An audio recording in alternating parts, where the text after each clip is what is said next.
रामू एक किसान था। वो एक छोटे से गांव में रहता था।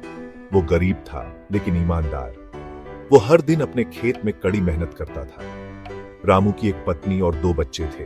वे एक छोटी सी झोपड़ी में रहते थे।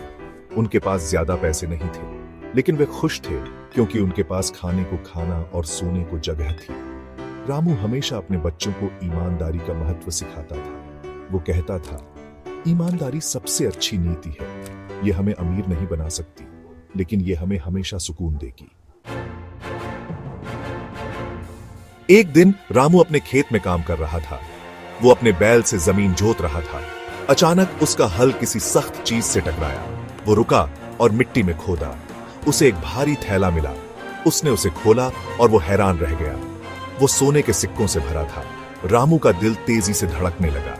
उसने जिंदगी में इतना सोना कभी नहीं देखा था। उसने उन सब चीजों के बारे में सोचा जो वो इन पैसों से कर सकता था। वो अपने परिवार के लिए नए कपड़े खरीद सकता था। वो एक बड़ा घर बना सकता था। वो आखिरकार अपने बच्चों को अच्छी शिक्षा दे सकता था। रामू एक पेड़ के नीचे बैठ गया। उसने बहुत देर तक सोचा। वो जानता था कि वो सोना रख सकता है और किसी को कभी पता नहीं चलेगा, लेकिन वो ये भी जानता था कि ये करना सही नहीं है। उसे अपने बच्चों से कहे अपने शब्द याद आए, ईमानदारी सबसे अच्छी नीति है।